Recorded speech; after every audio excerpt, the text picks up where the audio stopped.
Welcome to Men's Talk, and I'm Saf, and of course joined by Joss and Gaza. How are you guys today? Well, today we're going to talk about self-care.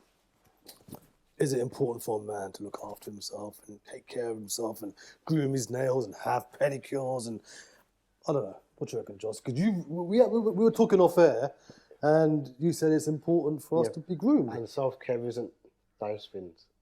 Here we go. They're dead. He was talking about pedicure and makeup and everything. Yeah, but it's those things, but they're the bottom of the list. Oh wow! Internal and external, isn't it? That's what you've got to have a look at. My man, you see, My man. I'm learning. this is growth. Growth, love it. I feel like I'm in the middle here. Beautiful. So yeah, exactly what he's saying. Self-care starts from within. So what you do for your mental space, creating safe spaces, like we spoke about. So what do you creating do? Boundaries, land, as we say. Setting boundaries for yourself in life is self-care.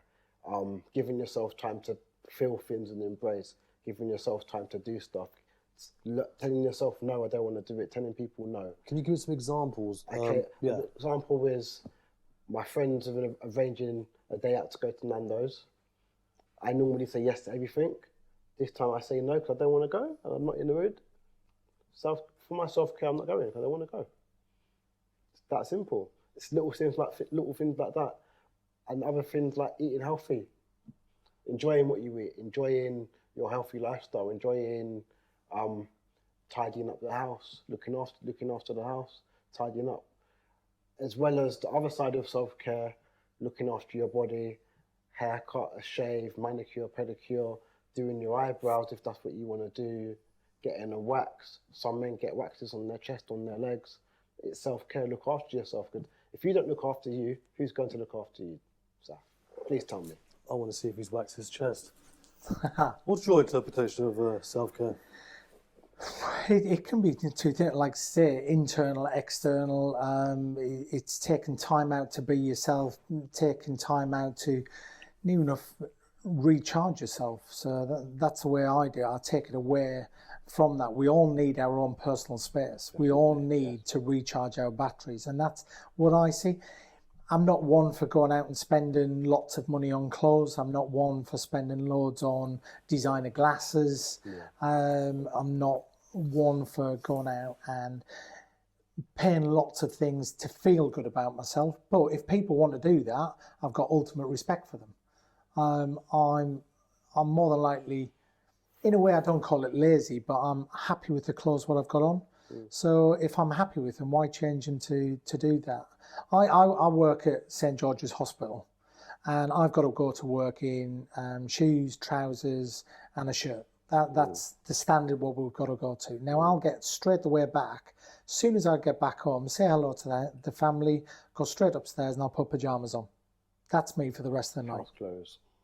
You know, I think I agree with both of you. I think it's not just how you look or how you, it's about how you feel inside, and it's what you do to take care of yourself. So things like mindfulness, meditation, diet, just taking some time out for yourself, getting away from the rat race. It's watering your plant the right way. Oh, my man. Like I believe we're all seeds, and we need the right water to help us grow. We're not going to grow, or we're going to grow, and we're going to grow unhealthily. Then we're going to have to depluck, and that deplucking is also self-care, because we all go through trials and tribulations that wear us down and put us in the place of negativity. Then we have to do the self-care to bounce back, cut off the weeds, and keep growing and keep flourishing. Exactly what I said a moment ago, relating to the external and the internal.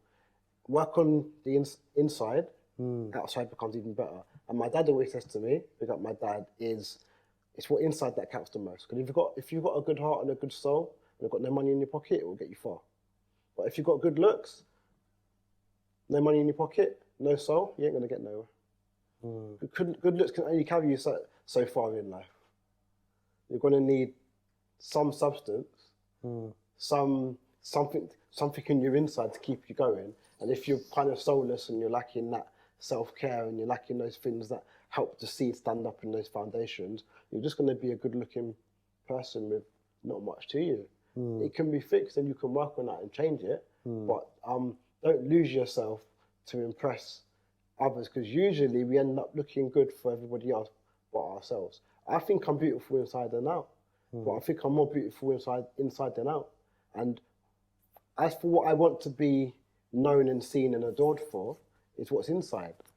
I more work on my inside more than the outside, and that's why I glow, and that's why I feel good, and that's why I'm happy with how I am. And I want you to more equate and bond with what's inside me than be like, oh, he's a handsome fella. It goes back to the old saying, beauty skin deep. Oh, my brother, my man. So whether you fully look at that, because the initial attraction when you look at someone is obviously that visual effect, isn't it? And then when you get to know someone, then it becomes that internal thing, what you're saying. So then when you get to know them, do you love them for what they are? Yeah. And I think that it goes right the way through society. I think if we do that, it's the old what goes round comes round. Oh, it's synchronicity. Exactly. But what do you do to manage your self-care? What things do you put into place, if any, and why do you do that? Who does that benefit apart from yourself? I'd say I only do maybe one or two things for myself. All right. One is I have a wet shave.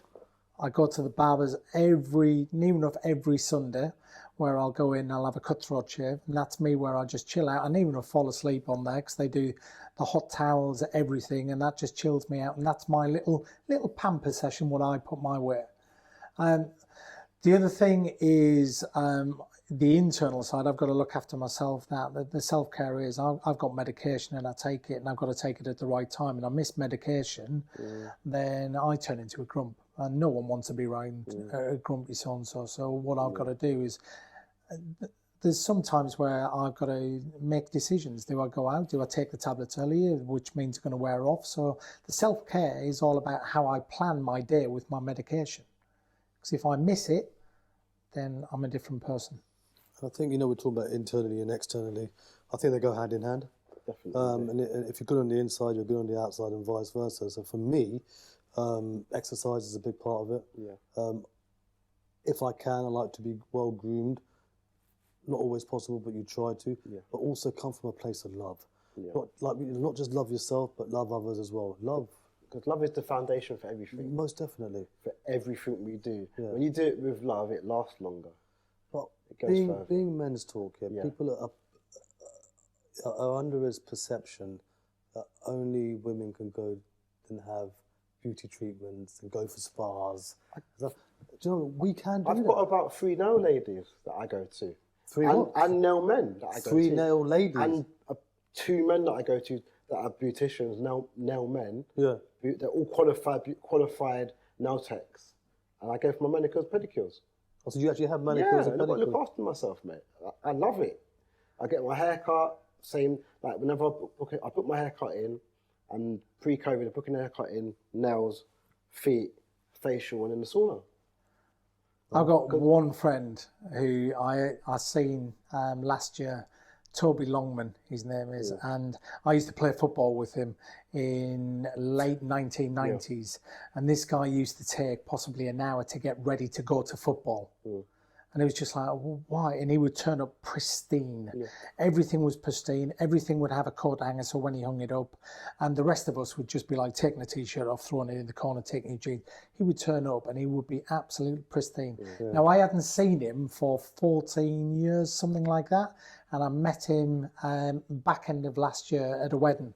Yeah. Not seen him, and he is exactly the same. Exactly the same. Yeah. So much so that he always wears white shirts. Yeah. It's got to be crisp, clean. So when he drives, he actually drives, and this is from what I've been told. I've never seen him driving with it, but he holds the seatbelt to one, so his shirt doesn't get creased.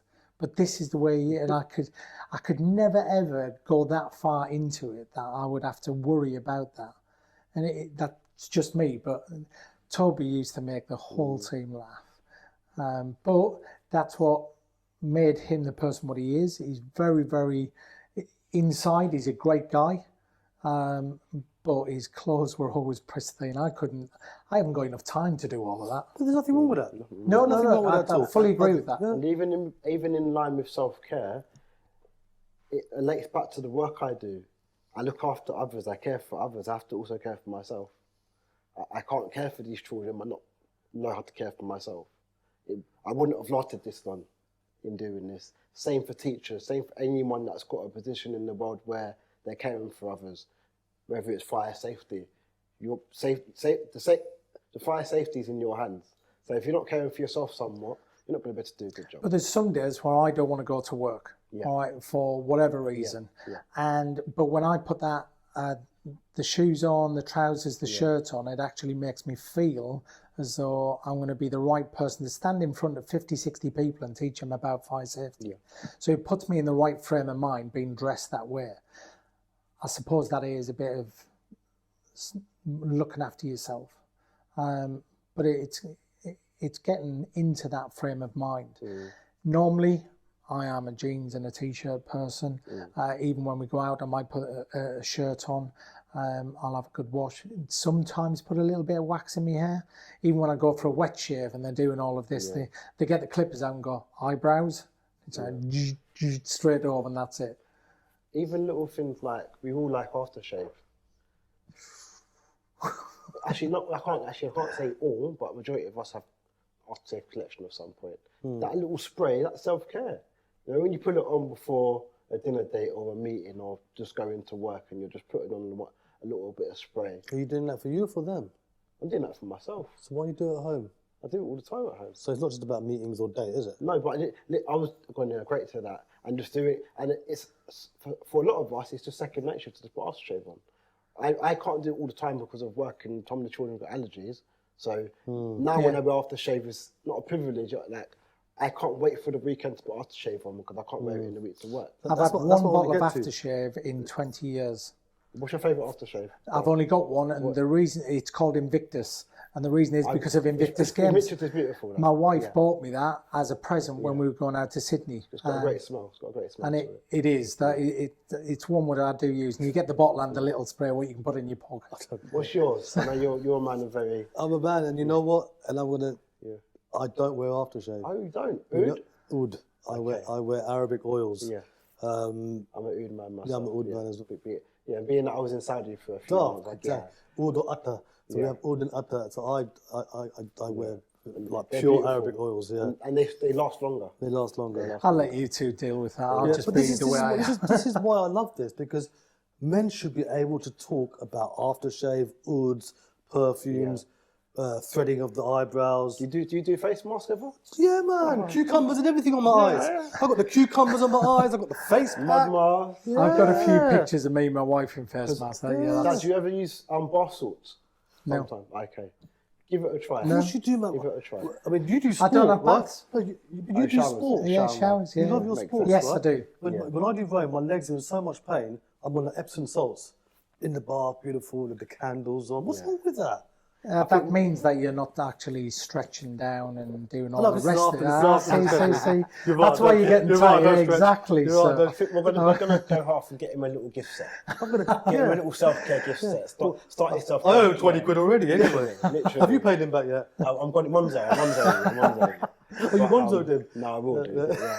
But no, I don't have any of that. I'm quite happy to wash with water. That's me. And my smell is my smell. I would like to think that you haven't come up and go, oh, God, you smelled him. But we did have a little conversation. No, I didn't. I'm not doing that. That's bullying. I'm joking. No, it's been truthful. But with the self-care, not said, massages. Yeah, I don't get them. I don't go to get them enough. But when I've been abroad, I've got a few, and they do a lot for you. And yes, that peace of mind. Yeah. That untensing your back and your shoulders. Yeah. Especially as I get older, you tend to have not back issues, but you need to stretch more. Like, wow. Yeah. I've learned that. Yeah. Good massage. Wow. Good to have a good massage. That's one thing which I never thought of in this subject, which I actually have. And normally what I do is play sitting volleyball. I'll drive back from the game and I have a sports masseuse, Sam Jessup, who's waiting at the house to give me a proper rub down because I don't stretch like we've just been talking about. But contradiction. He got onto you, but I'm not stretching. No, well, it's that hard. If my son's watching this, he'll know. I'm literally, I go in, at least once every 2 weeks I'll have a sports massage, mainly because of my back and the tightness and the muscles go around the spine. But this woman is a genius in what she can do. Yeah. I'm not saying she's the only one. I've used other ones as well. What they've been absolutely brilliant. Yeah. But that is one thing. The wet shave and the sports massage are the two things which I actually do on a regular basis. Where do you guys stand on men wearing eyeliner?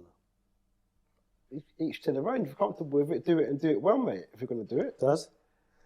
I'm exactly the same as that, but I've never had a friend or been in a position where I've had a friend who's actually done that. So I can't say how I would react to it. If I see someone walking down the street with it, it's their life. Get on with it. Do whatever you want. If you go down Camden Market, okay, the different genres of people, what you see there is unbelievable. Yeah. But that opens my eye. I can remember my wife took me down there when she was a manager of Soho Gyms in Camden. The first time I went down there with her, which was around about 98, 99, we walked over the little bridge near the markets. Yeah. And there was all the punk rockers and everyone there. And I knew enough got a slap off my wife because I was stood there staring because I'd never seen it before. We've been in the military, you see, short back and sides, and this is the man, what you're doing. But all of a sudden I'm seeing them with the tartan and ripped jeans, and it was a total culture shock for me. And I'm looking at it, I can near enough remember the conversation. How did you adapt to just becoming okay with that? Because where you've come from, it wasn't the norm. It's took time. When you've done 16 years in the military and you come out, Mel would constantly tell me, saying, you've got to get used to civilian life because it isn't the same. When you come out, and you will get so many people, and this is why when we talk the likes of Help for Heroes or Combat Stress, it's not all about the different things, what they offer, but what it is that it's going to be a culture shock. And not culture shock as in you're going to meet more blacks or more Asians or whatever culture. It is that the norm, and this is the wrong thing, the norm within the military in my time was a white male, short back and sides, of a big stocky build. Yeah. And that was it. Now I'm going back to 1990. Since the last 30 years, the norm has changed a heck of a lot. But I still remember in the late 90s going to Camden, and I was like, oh, what is all this? Yeah. My missus was just like, it's normal. It's normal. I remember in the late 80s, I was at the Carnaby Street. But you say about eyeliners, but you look at all of them people, that their setup of what they are, be it punk rocker, be mod or whatever, that was the norm for them. So I've got to accept it for the norm. And I did. I actually would become quite fascinated in the styles, what they were wearing. But then you've got different cultures, okay, like you said. But we're talking about the Arabic cultures and the Asian cultures. They wear, and I've worn as well, is a thing called kajol. And kajol, you may have seen in Arabia. It's like an eyeliner underneath. Yeah. It's what you're comfortable with. I've never noticed that. Yeah, you'll see it. I've never noticed it. Men, women we know, most women do wear eyeliners. Not most men do, but men who do should be allowed to wear that. I've never heard anyone question it. Yeah? Yeah. Especially if it's part of your culture and religion. Actually, regardless of that, if you want to wear eyeliner, wear it and wear it well. Exactly. What about lipstick? I was going to say, just going on to that. Same issue, same thing. Who's the comedian? Eddie Izzard. Izzard, yeah. Now, he changed the face of all of that because he came out and that's the way he wanted to be. He went on the stage. You think of that first time he's put eyeliner on, makeup on, lipstick, and he's gone out on stage. The first time, how did he feel? Yeah. How must he have felt? Was it a big gamble? Yeah. Was it going to be accepted? Was it going to be talked about? Was it going to be in the newspapers, on the media, on the news? All of this, it was a short period in time where actually people questioned it. But in a very short period of time, it was accepted. Yeah. Remember Mrs. Doubtfire? Yeah. What job do I do now? Yeah. So who am I to judge anybody if I'm doing a job that isn't for men, quote unquote, in some people's eyes, even in 2020? Knowing that I was inspired by Mrs. Doubtfire, way before I was inspired by Mary Poppins. I was inspired by seeing Robin Williams be his children's nanny. And I'm a male nanny now. I've been the earliest practitioner of how long? So, and I'm in a woman's-based role, or what used to be seen as a woman's-based role. And I'm working alongside women, and I'm doing my job well, and they're doing their job well. So it's like, the gender roles have changed. We've got to accept it. makes you uncomfortable. You've got to dig deeper and find out why, and then relearn. I think we're all in roles. We're all in roles that self-care is really important, because we're face to face with people, okay, and we have to feel good, look good sometimes, but the most important thing is how we feel inside, and because that brings up the relationships, the rapport, the connection. In all our roles, we have to have some kind of connection with the people that we're presenting to in whatever field it is. You do, I do, you do. So normally on a morning, you're the last one here. Yes. Tell us what you do after you get out of bed. Why do you take so long? What's your routine? I'll tell you my routine. I wake up. I take off my clothes. No, I wake up and I meditate. I do some mindfulness. Okay. I close my eyes and I breathe. Okay. Some I do guided, some I do silent. Okay, but I breathe in, I breathe out. Yeah. I do belly breathing as well, if you don't know what that is. You breathe in, but the belly goes out, which is what, when babies, if you notice, when they're born, that's what they do. Yeah, exactly. Doesn't come out that much, but yeah, it does. And so I do that. Then I bathe, and then I pray. And when I mean pray, it's to a God of my own understanding, but it's me time. It's like another form of mindfulness. I spend some time on my own. I do a bit of reading. Okay, I've had my shower and that, and then I get ready and have breakfast. So if you've got to be at work at 8 o'clock, what time do you get up? 6, half 5. I leave the house to go to work at 6 in the morning. My alarm is set for 5:45. And the alarm goes off and I'll still be in bed and I'll check to see if I've got any messages. You still put it on snooze. No, and I will get up and I'll go and have a wash and I'll put my clothes on, I'll pick up my keys and I'll go out the door. That's me done. That's fine. Breakfast? No. Coffee? I stop at a garage on the way every morning. Hi to the wife, bye to the wife? They're still in bed asleep. Okay, I get it now. So 15 minutes. Wow. Alarm, and 15 minutes later I'm in my van. Just be Superman. When you don't see him, but then you see him. Due to your routine and your setup for yourself, you might still do your routine to the extent you can, even though you're on Kilimanjaro. A lot of people did, yeah. Yeah, because some of us are comfortable with changing our routine, some of us aren't, but you're going to probably have to find a balance, because I'm not going to do my aftershave up there. I'm going to brush my hair, but I'm not going to do the stuff that I would normally do because I'm going outside to the world. I'm climbing the mountain right now, and I'm going to have to move the goalpost a little bit. Self-care is not what society tells you to do. At minus 18 at the top of Killy, I would have given my left leg for a shave. For your beard to keep warm. Minus 18. Big gang. I forgot the name. But self-care is not what society tells you to do. Yeah. It's not you must clean yourself, you must shave, you must do this. It's how you keep yourself in check. Definitely. Yeah. That's what it's about. It's how you look after yourself. Get your MOT. Exactly. Oh, my man. Yes. All right, guys. Thank you very much. That was a lovely chat again, as always.